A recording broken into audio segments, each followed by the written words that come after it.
Bien, vamos a estudiar algunos ejemplos de aplicación de la segunda ley de Newton. Tenemos el problema, tienes un aerobote con masa de 3.5 por 10 a la 2 kilogramos, incluyendo pasajeros, tiene un motor que produce una fuerza horizontal neta de 7.7 por 10 a la 2 newtons. Después de considerar fuerzas de resistencia, hallar la aceleración del aerobote. Fíjate bien, en la imagen tienes el aerobote, tiene una propela y entonces tiene una fuerza de propulsión hacia adelante y una fuerza de resistencia ejercida por el agua sobre el bote, en contraria a la fuerza de propulsión. Entonces, ¿cuál es la fuerza neta? Bien, la fuerza neta es la suma de las fuerzas que actúan sobre el bote con todo y pasajero.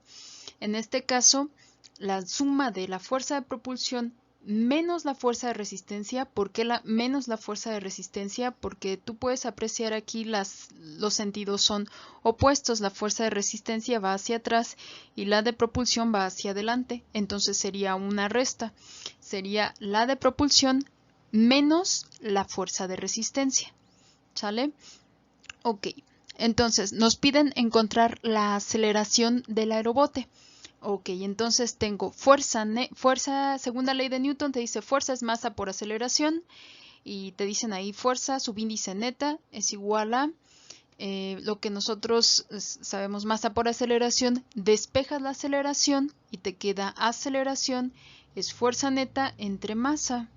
Pero esta fuerza neta que te marcan aquí, tú sabes que es la suma, la resta en este caso de estas dos fuerzas. Bueno, se dice comúnmente suma. Tú entiendes que está bien, o sea, de usar el término suma porque los vectores en general pueden tener cualquier dirección. En este caso están paralelos y bueno, sería una resta.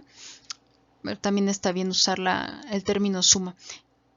Fuerza neta sería en este caso tomar en cuenta las dos fuerzas que te mencioné. Entonces aquí tendríamos, ya nos la están dando, que es de 7.7 por 10 a la 2. La ponemos aquí, ¿sale? Pero esa sería la resta de la propulsión y de la resistencia. Y entre la masa, en la masa del aerobote con todo y pasajeros, es 3.5 por 10 a la 2 kilogramos. Hacemos el cociente y nos da 2.2 metros sobre segundo cuadrado. ¿Por qué metros sobre segundo cuadrado? Porque nosotros sabemos que un newton, perdón, es kilogramo por metro sobre segundo cuadrado, ¿sale? Entonces, al momento de hacer el cociente entre kilogramo, se va a cancelar kilogramo con kilogramo y nuestras unidades, bueno, esto es masa, ¿sale? Nuestras unidades son finalmente metros sobre segundo y eso es básicamente lo que se hace en este inciso. Vamos con otro inciso del mismo problema. Bien, para resolver el inciso B, tenemos otro inciso partiendo desde reposo. ¿Cuánto tiempo le toma al aerobote alcanzar una rapidez de 12 metros sobre segundo? Bien, lo que vas a tomar en cuenta es, bueno, parte desde reposo, velocidad inicial es igual a 0, la velocidad final son 12 metros sobre segundo y tú ya habías calculado la aceleración, entonces básicamente tienes que hacer un despeje, el despeje de la aceleración, ¿sí? En esta ecuación. Despejas y te queda que el tiempo es igual a 5.45 segundos. En el inciso C, después de alcanzar la rapidez, el piloto apaga el motor y el aerobote se desliza hasta detenerse en una distancia de 50 metros. Encontrar la fuerza de resistencia suponiendo que es constante. Entonces, ahora vas a tomar como tu velocidad inicial 12 metros sobre segundo, que sería tu punto de partida. Dice, después de alcanzar esta rapidez, el piloto apaga el motor. Entonces, una vez que apaga el motor, ya va a empezar una desaceleración. El aerobote se desliza hasta detenerse, eso quiere decir que va a llegar a una velocidad final igual a 0 y la distancia es de 50 metros. Entonces vas a partir otra vez de alguna de las ecuaciones de cinemática ¿sí? Que te dice velocidad al cuadrado es igual a velocidad inicial al cuadrado más 2 veces aceleración por la posición final menos posición inicial, que es este delta x que tú tienes aquí.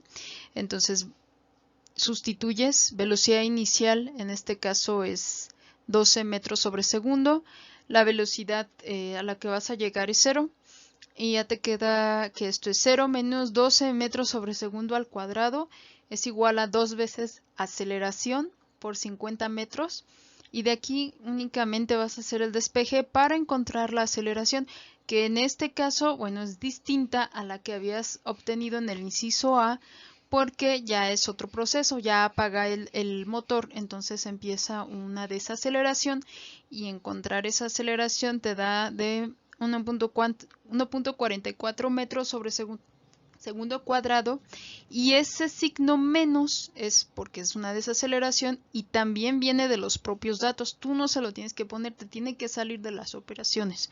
¿Vale? Ok, entonces para encontrar la fuerza de resistencia sería masa por aceleración. La masa del bote, en este caso junto con el pasajero, 3.5 por 10 a la 2 kilogramos, multiplicada por la aceleración que acabas de encontrar, que es menos 1.44 metros sobre segundo cuadrado, y eso te daría 504 newtons. Te aparece un signo menos porque la fuerza de resistencia es opuesta, en este caso, a la fuerza de propulsión. ¿Vale? Entonces esa sería el problema. Bien, 2 caballos están jalando una barcaza con una masa de 2 por 10 a la 3 kilogramos a lo largo de un canal. Como se muestra en la figura, el cable conectado al primer caballo hace un ángulo de 30 grados con respecto a la dirección del canal, y el otro caballo hace un ángulo de 45. Determina la aceleración inicial de la barcaza empezando desde el reposo si el caballo ejerce una fuerza de 6 por 10 a la 2 newtons sobre la barcaza. Desprecie las fuerzas de resistencia en la barcaza. Lo que tú tienes aquí en la figura es la representación del problema, la barcaza, el canal, y tienes algo que se conoce como diagrama de cuerpo libre, es decir, el conjunto de fuerzas que actúan sobre la barcaza, en este caso particular. Bien, entonces, como tenemos dos vectores y nosotros queremos conocer la aceleración inicial, que también es un vector, por cierto, entonces lo primero que puedes hacer en este tipo de problemas es sumar las dos fuerzas, calcular la fuerza neta, y la fuerza neta es masa por aceleración. Tengo la masa de la barcaza de 2 por 10 a la 3 kilogramos, y de ahí despejo la aceleración y ya tendría finalmente la aceleración que me está dando aquí el problema. Entonces vamos a plantear el problema de esa forma. Bien, tenemos la suma de fuerzas en X, que en este caso me daría, en este caso sería F1 en X más F2 en X. ¿Sí? Aquí te muestran cómo se haría el proceso de calcular las componentes respectivas tanto en X como en X, F1X, F2X, F1Y, F2Y. Eso ya lo hicimos en algún momento, tiene que hacer con relaciones trigonométricas, aquí se muestran. Y bueno, se sacan la componente en X de la fuerza y la componente en Y de la fuerza. Ok, entonces, perdón, la componente en Y de la fuerza sería esta. Una vez que ya las tienes, calculas la aceleración tanto en X como en Y, aplicas la segunda ley de Newton a las componentes, a ambas componentes, entonces sería fuerza sobre masa, me daría aceleración, y la aceleración en Y también, fuerza en Y, componente en Y, entre la masa, que esa no cambia, serían en este caso menos 0.62 metros sobre segundo cuadrado, y como es la aceleración es un vector, entonces la magnitud de la aceleración sería raíz cuadrada de ax al cuadrado más ay al cuadrado, y eso me daría ya finalmente 0.476 metros sobre segundo cuadrado. ¿Sale? Bien, aquí tienes la tarea. La tarea es hacer estos 6 ejercicios. Te comento que en el problemita 4 hace referencia a la imagen que nosotros tenemos aquí. Entonces, este sería el diagrama, la figura 4.2, y esto que tienes aquí serían las respuestas de algunos ejercicios impares.